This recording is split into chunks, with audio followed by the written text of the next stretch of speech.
Bonjour à tous. Merci beaucoup à Sophie Bourgarel pour l'invitation. Je suis très heureux de vous présenter le centre de référence qui s'appelle donc Centre de référence déficience intellectuelle de cause rare. Donc quelques mots sur enfin, une petite introduction sur le sommaire. Je vais passer vite et puis ensuite je vais vous présenter un petit peu d'où ça vient ces centres de référence. Alors bon, il y a un peu deux origines. Il y a l'origine ministérielle avec les plans maladies rares que vous avez pour la plupart d'entre vous connus. Et puis, il y a aussi le service de neuropédiatrie, parce qu'évidemment, on ne s'occupe pas des enfants avec déficience intellectuelle depuis mon arrivée, mais bien avant. Hein, et donc, je vais aussi parler du service de neurologie pédiatrique. Voilà, donc quelques mots sur le plan maladie rare. Donc, c'est un plan qui a été mis en place au début des années 2000, hein, puisque, bon, on sait tous qu'on parle de maladies rares, mais qu'au total, ça fait quand même beaucoup, beaucoup de monde dont il faut s'occuper. Et l'enjeu, en fait, c'est de s'occuper correctement d'enfants ou d'adultes, de patients, qui donc sont nombreux, mais qui sont très différents et très divers, et donc identifier des compétences et progresser dans la compétence avec des, des possibilités de se faire une expérience qui sont assez limitées du fait de la rareté de la pathologie. Voilà, donc 7000 maladies, il y en a peut-être plus depuis, je ne sais pas combien de milliers de gènes. Toutes les maladies rares ne sont pas génétiques quand même. 3 millions de personnes touchées en France. Et donc voilà, le plan c'était aussi de dire que ces maladies rares, elles sont pour la plupart des maladies graves, des maladies chroniques qui impactent la vie des personnes qui en sont porteurs. Et la première priorité, ça a été d'assurer l'accès aux soins et la possibilité pour les patients de pouvoir accéder à des compétences, euh, disons, reconnues ou validées, hein, qu'ils n'aient pas besoin eux-mêmes d'expérimenter la compétence ou l'incompétence du praticien pour dire celui-là, je vais aller le voir et celui-là, enfin celui-là, c'est pas tellement des personnes d'ailleurs, c'est plutôt des centres. Donc c'était ça la priorité initiale de ce plan. Et puis très vite, il a fallu mettre de la coordination dans ces divers plans qui identifiaient des centres de référence. Et est venu le deuxième plan maladie rare avec la validation de filières de maladies rares, hein, dans le but de coordonner la prise en charge. Et le centre de référence déficience intellectuelle de cause rare de Marseille appartient à une filière qui s'appelle Déficience, qui est coordonnée par le professeur Vincent Desportes. Et cette filière comprend d'autres thématiques que la déficience intellectuelle de cause rare, qui appartiennent toutes à, presque toutes, on va dire, au spectre des troubles du neurodéveloppement. Voilà, donc c'est pas la seule filière qui a été labellisée, il y en a 23. Dans le service, le professeur Chabrol, la chef de service, coordonne une autre filière, hein, qui s'appelle, c'est la filière des maladies métaboliques héréditaires. Voilà, donc dans cette filière, vous voyez que les enfants et les adultes qui sont pris en charge sont des enfants qui sont porteurs et des adultes. Je suis désolé, j'ai un petit tic de langage, je suis neuropédiatre, je suis un petit peu centré sur les enfants. Euh, je vous prie de m'excuser pour ça, je ne devrais pas parce que ce centre, en fait, il est labellisé pour s'occuper de toutes les personnes porteurs de handicap intellectuel. Même si, bon, vous allez le voir, on va essayer de progresser vers la transition, puis vers la formalisation de la prise en charge des adultes. Il y a plein de progrès à faire dans plein de domaines, et dans celui-là aussi. Voilà, donc vous voyez, les intervenants de ce matin vous en ont parlé. Il y a aussi dans cette filière des enfants qui sont porteurs de troubles du spectre autistique, des enfants et des adultes épileptiques qui n'ont pas tous un trouble du neurodéveloppement. Il y a des épilepsies rares qui sont d'origine acquise, des troubles de la coordination motrice, des troubles plus spécifiques. Alors, quand même, l'apport de ce plan maladie rare, hein, c'est quand même quelque chose d'assez éloquent. Il y a une couverture du territoire par les centres de référence et les centres de compétences qui est assez correcte. Alors évidemment, si on se met à Paris, on a plein de points et de carrés, mais en même temps, il y a du monde. Mais vous voyez que globalement, la France est assez bien couverte. Et pour ce qui concerne les centres de référence et de compétences déficience intellectuelle de cause rare, ben, vous voyez que là aussi, alors je ne suis pas responsable de cette carte. J'ai vu en faisant le copier-coller qu'il y avait quelques points qui étaient un petit peu trop au sud ou au nord. Enfin bon, J'aurais peut-être pas fait mieux, hein. Mais voilà, bon, je suis désolé s'il y a des Toulousains, je pense qu'ils sont quand même pas aussi près des Pyrénées. Et les Montpelliérains sont pas dans la mer.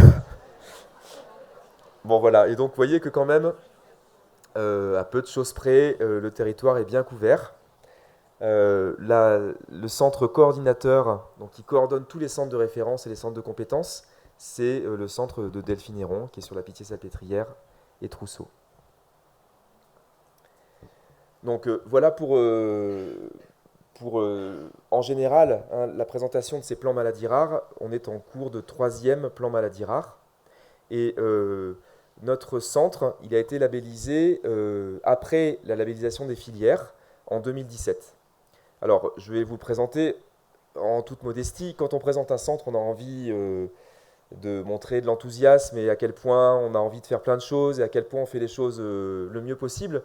Évidemment, la réalité, c'est que c'est pas toujours le cas. On peut toujours mieux faire. Il y a des choses qui marchent pas trop mal, il y a des choses qui dysfonctionnent complètement.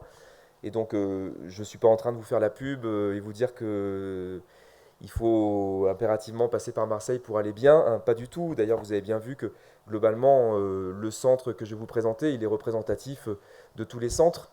C'est simplement que là, on est à Aix, que donc la plupart d'entre vous vivez dans la région et que c'est bien si on fait connaissance et qu'on peut profiter de cette journée pour voilà, nous présenter et se présenter.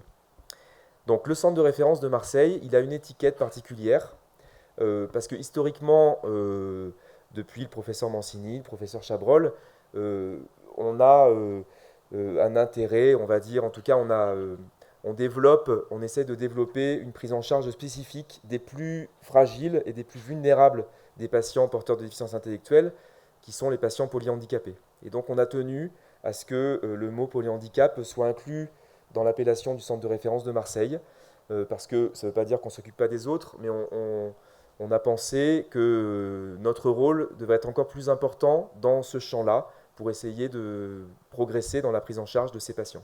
Alors on n'est pas le seul centre qui a tenu à montrer cette valence polyhandicap, le centre de Brest aussi, avec lequel on travaille beaucoup, et puis le centre de Necker.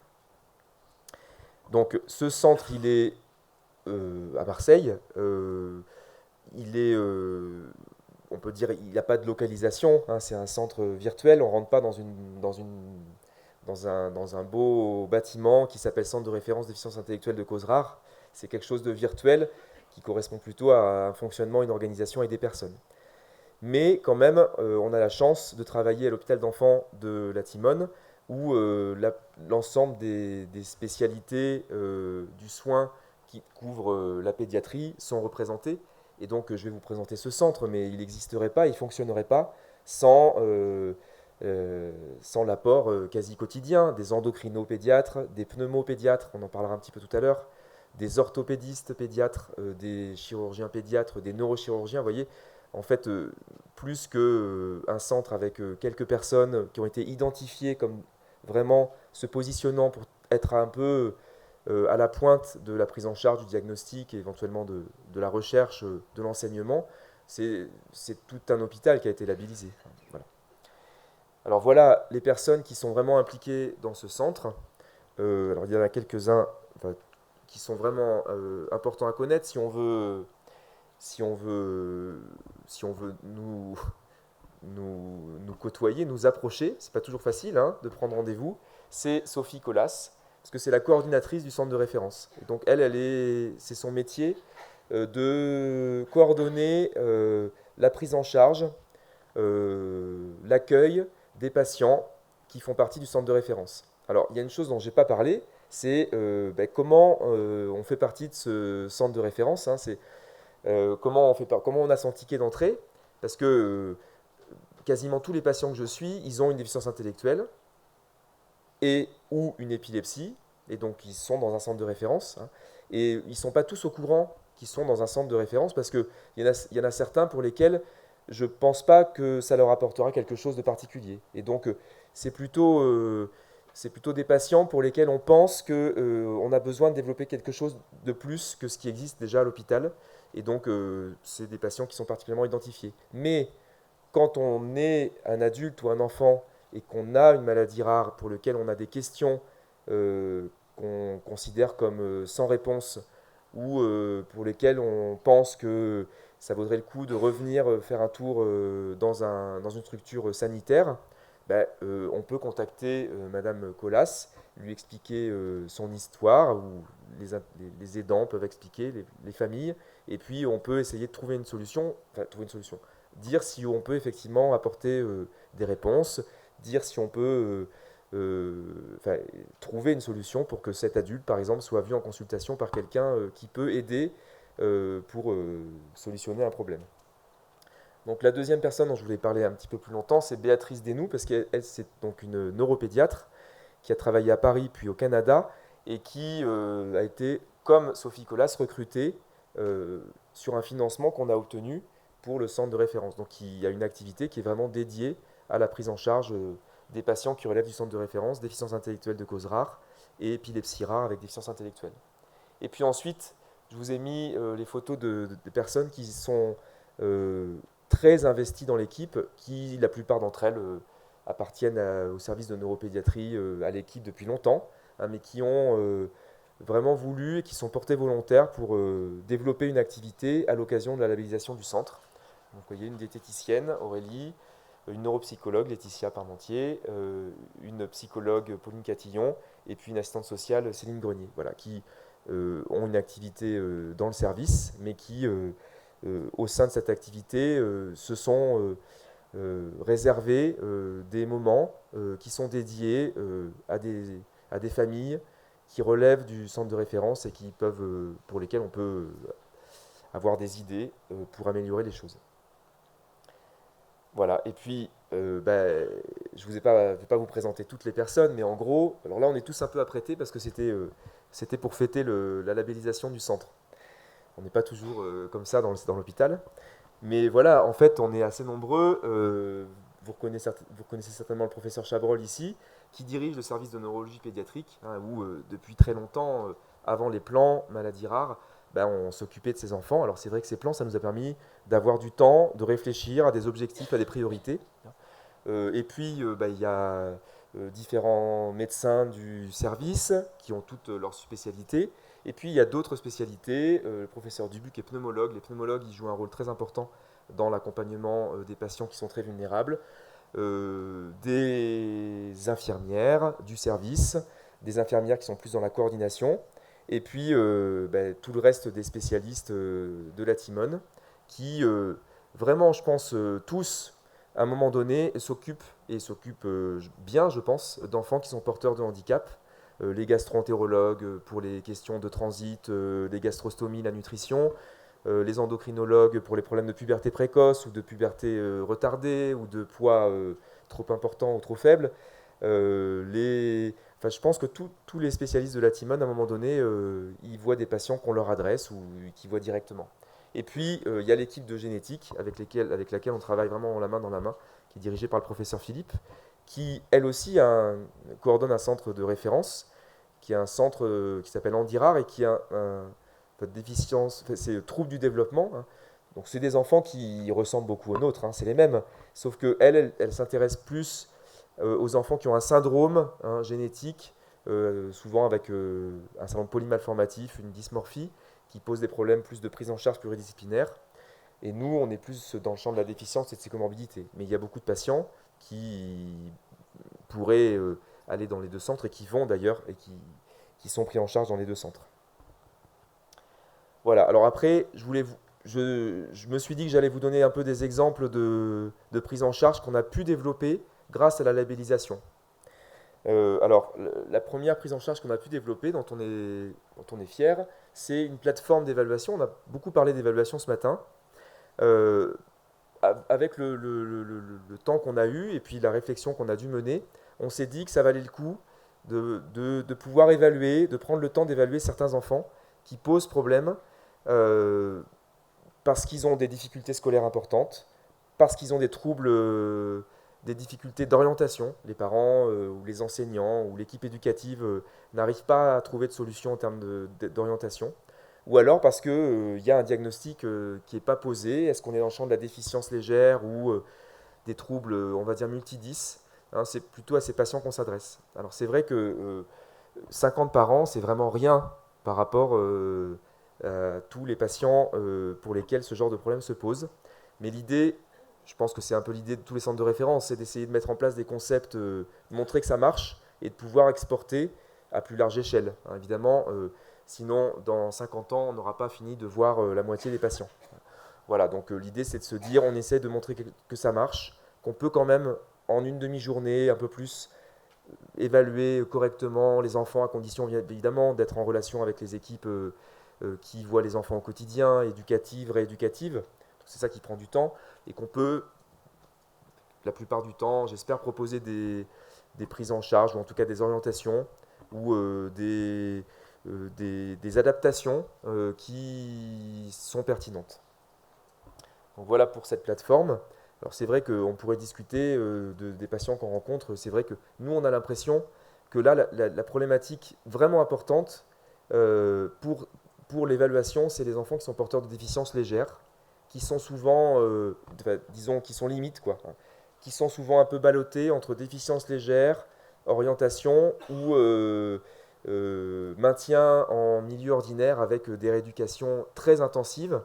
Hein, donc l'idée, c'est de dire quelquefois, ben, plutôt que d'essayer de rééduquer et de changer l'enfant, changeons le milieu dans lequel il évolue et peut-être soyons un petit peu moins exigeants ou alors un petit peu plus à l'écoute.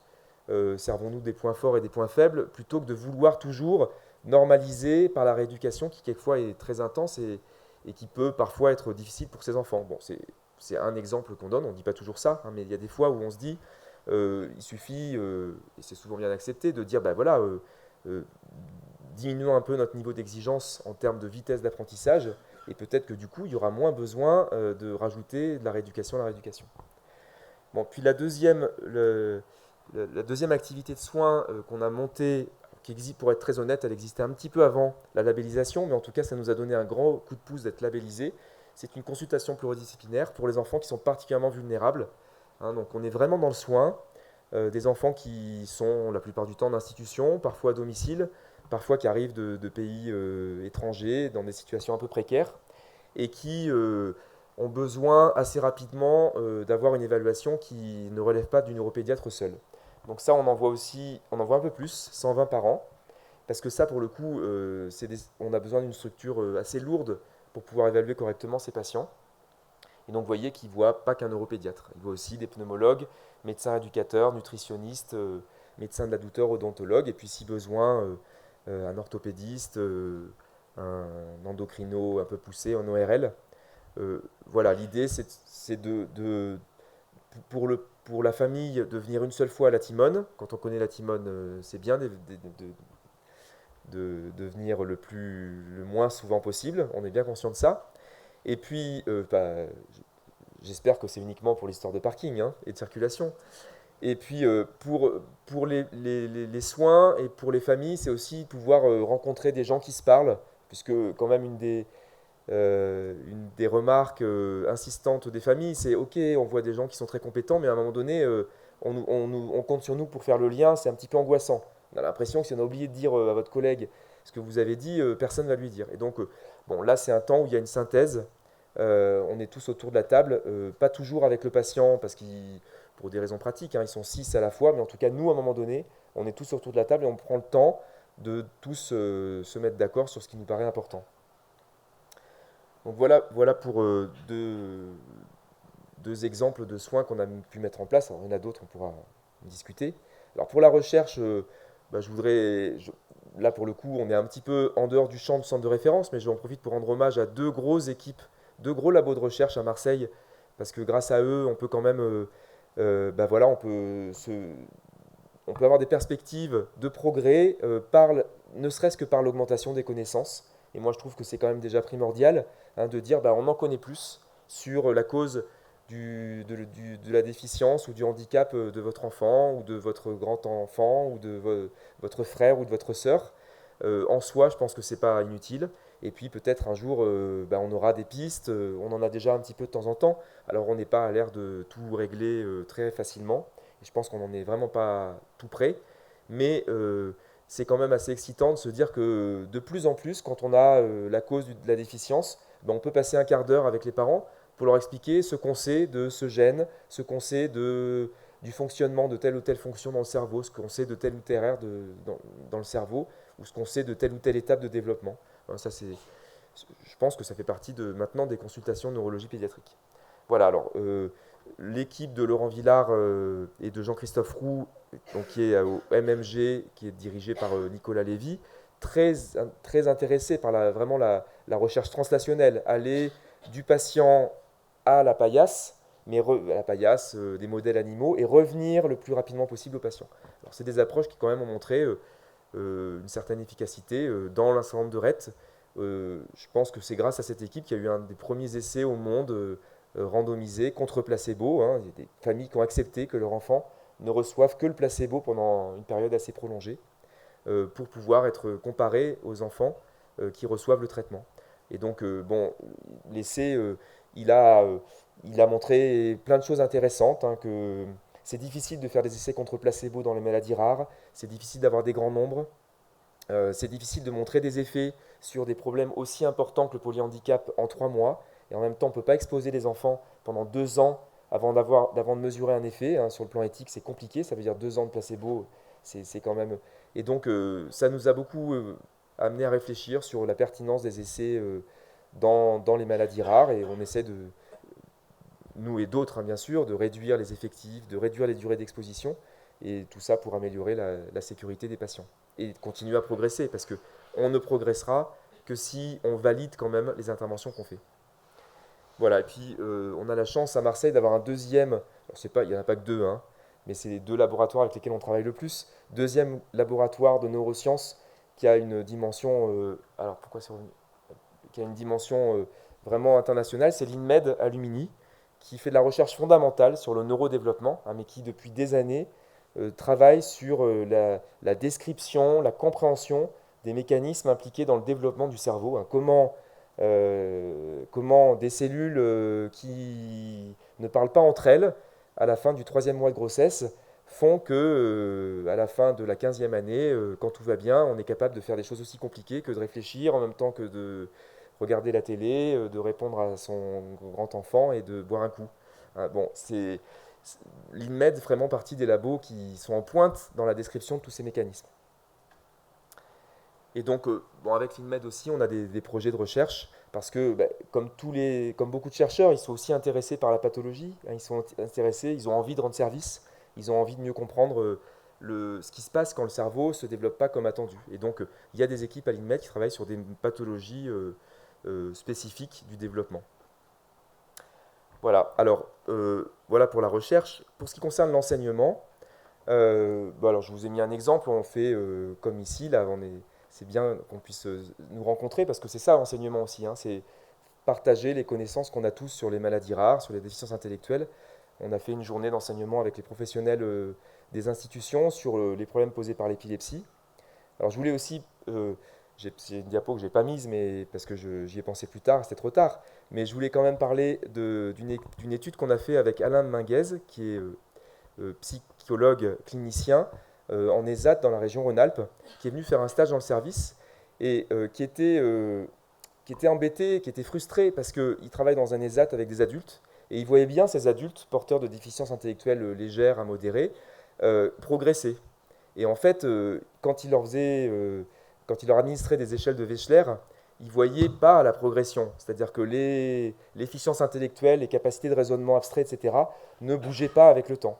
Et donc, on avait discuté de ça ensemble, et il a utilisé la Vineland 2 pour des patients, une quarantaine de patients, non, de personnes hein, vivant à l'ESAT, après avoir obtenu leur consentement et le consentement des aidants. Et ce qu'il a montré, qui est vraiment très intéressant, c'est que, alors qu'en termes de QI, il n'avait pas de corrélation entre la durée, le temps d'occupation de l'ESAT et le QI.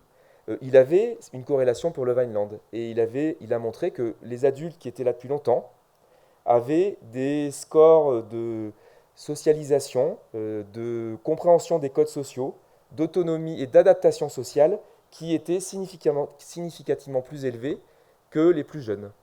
Alors, on peut toujours dire oui, mais alors il a comparé, on n'a pas fait une étude pendant 20 ans, hein, il a comparé son groupe, mais je pense qu'il a raison. Et je pense qu'il y a des choses qui se mobilisent tout au long de la vie et qui ne sont pas des choses mobilisables comme le QI probablement, mais qui sont des choses qu'on peut plus facilement voir en utilisant les échelles comme la Vineland, qui sont des échelles très dynamiques. Et donc, je pense que c'était. Voilà, je vous invite à regarder, c'est une étude qui est parue dans les archives de pédiatrie en français et qui est vraiment, je trouve, assez éloquente sur ce qui peut se mobiliser de manière vraiment significative, hein, chez des personnes adultes avec un QI aux alentours de 60, évalué soit à 20 ans, soit vers 40 ans. Voilà. Alors, pour finir rapidement, deux axes de travail qu'on essaie de développer et qui est très, très important à développer, il nous semble, hein, c'est de travailler encore plus main dans la main avec les associations. Donc, on a fait une journée de travail récemment dans l'objectif de vraiment formaliser des liens avec les associations et leurs représentants pour faire des conventions pour que les associations viennent à l'hôpital et puissent, à l'occasion de soins qui sont dispensés à l'hôpital, éventuellement rencontrer des familles. Les familles sont très demandeuses de mettre des visages avant de passer le coup de fil quand on leur a fait une annonce de diagnostic.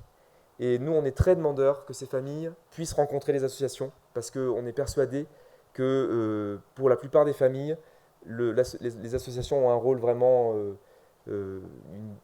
d'accompagnement dans la bienveillance qui est très utile. Et donc, c'est un travail qui est en cours. Les conventions avec la PHM, c'est toujours un petit peu plus long que ce qu'on voudrait, mais en tout cas, il y a de la bonne volonté de la part de la PHM pour accueillir les associations sur des temps dévolus et pour que les rencontres puissent se faire à l'occasion d'un soin et qu'il y ait très rapidement une vraie rencontre avec les familles. Et puis, pour terminer, un deuxième euh, projet qui nous tient beaucoup à cœur, c'est la transition. Donc, grâce à la Fondation Hôpitaux de France Pièce Jaune, la région et la PHM, on a eu un financement pour aménager un local, un espace hein, de 200 mètres carrés qu'on a appelé l'appart et dans lequel on souhaite organiser la transition des enfants porteurs de maladies chroniques, quelles qu'elles soient, donc handicap intellectuel compris, hein, vers la médecine d'adulte. Donc c'est un lieu qui se trouve entre l'hôpital d'enfants et l'hôpital d'adultes, qu'on est en train d'aménager, qui sera dédié aux ados et à leurs familles. Et l'idée, c'est qu'ils ne viennent pas une seule fois pour qu'on leur présente le médecin d'adulte, mais pendant une période de temps, de 1, 2, 3 ans, ils sont non plus reçus avec les petits bébés de 2 mois, mais dans un espace qui leur est dédié. Ils reçoivent une information qui est dédiée à bah, le parcours, l'après, hein, qu'est-ce qui va se passer plus tard. Donc ça peut être avec les parents, ça peut être avec l'enfant lui-même, ça va être aussi avec des médecins, des personnels en tout cas, j'espère des médecins de la MDPH, des médecins du travail. On essaye aussi de faire pas que du soin, du bien-être. Il y a plein de bonnes volontés qui sont prêtes à donner des cours de relaxation, de yoga, des esthéticiennes qui sont prêtes à venir pour donner des conseils, des gynéco-obstétriciens qui feraient des consultes pour les adolescentes. Voilà, donc l'idée c'est de pouvoir faire un lieu qui ne ressemble pas à l'hôpital, mais qui soit dans l'hôpital, et que la transition, elle prenne vraiment un vrai relief et une vraie matière, puisque c'est vrai qu'on a beaucoup de travail à faire de ce côté-là, hein. C'est des enfants qui sont très investis, parce qu'il y a une inquiétude parentale importante, à juste titre. On fait un diagnostic, on cherche quelquefois des années et des années, on a un diagnostic, et puis ensuite, parce que certainement pour la plupart, le soin a moins de place, mais c'est vrai que le désinvestissement est parfois un peu brutal, euh, avec l'âge, en tout cas le désinvestissement en termes de soins, hein, je ne parle pas du reste bien sûr, et quelquefois c'est des enfants qui nous disent, en tout cas quand on est adulte, on a l'impression qu'on n'a plus tellement notre place à la timone, et donc c'est pas une question de mauvaise volonté de la part des neurologues d'adultes ou des médecins d'adultes, c'est une vraie dynamique à créer. Donc on espère que ce lieu, il va la créer en donnant un espace qui change du reste des locaux de la Timone. Voilà, donc c'est pas encore pour demain, mais en tout cas on a les financements, donc là pour le coup ça devrait aller vite. J'espère qu'un jour, en 2020, j'espère vous inviter à l'inauguration de ce lieu. Voilà, donc pour terminer, bah, c'est le centre de référence. Bon, c'est une équipe au sein d'une structure qui est bien plus large. C'est pas un lieu proprement dit, il y a pas de porte centre de référence, mais en tout cas, bah, on est toujours, comme toujours, au service des patients, de leur famille, dans le soin, et on espère un petit peu au-delà du soin pour bah, parler dont on a parlé ce matin, faire diffuser le savoir autour de ces nombreuses maladies rares. Merci pour votre attention.